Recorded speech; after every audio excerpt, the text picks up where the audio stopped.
পৃথিবীর ম্যাপটা দেখেন, 1945 সালের আগে ইসরায়েল নামে কোনো দেশ ছিল না। ইসরায়েল দেশটাই ছিল না। এই ইহুদি দলগুলি, এই দলগুলিকে সন্ত্রাসী বলে ডাকতো ব্রিটিশরা। তারা একটা ইহুদি রাষ্ট্রের জন্য লড়ছিল। পরে তারা শক্তি দিয়ে ইসরায়েল দখল করে আর প্যালেস্টাইনিদের তাড়িয়ে দেয়। এখন এই লোকগুলি প্যালেস্টাইনের লোকদের বলছে, যাদের দাবিটা আরো জোরালো, তাদের দেশ ফেরত চায়। এখন তাদেরকে সন্ত্রাসী বলে ডাকছে ইসরায়েলিরাই। চিন্তা করেন, হিটলার 60 লক্ষ ইহুদি মেরেছিলেন। তিনি ইহুদিদের বের করে দিয়েছিলেন। তারা প্যালেস্টাইনে যাবে কেন? প্যালেস্টাইনিরা তাদের জ্ঞাতি ভাইদের আমন্ত্রণ জানিয়েছিল। তারা যদি কোনো দেশ চায় তাহলে জার্মানিতে ফিরে যাওয়া উচিত, ইউরোপে যাওয়া উচিত।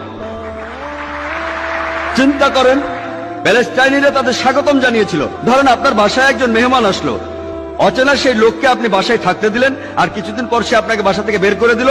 আপনি দরজার সামনে বলতে থাকলেন, আমার ঘর ফেরত চাই, ফেরত দেন। লোকে আপনাকে বলবে সন্ত্রাসী। ঠিক এই ঘটনাই ঘটেছে। আজকে এই প্যালেস্টাইনিদের সন্ত্রাসী বলা হচ্ছে কেন? তারা তাদের দেশ ফেরত চায়।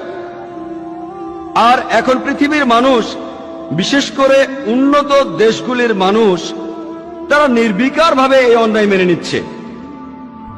আমরা জানি যে জার্মানিতে ইতিহাস আমাদের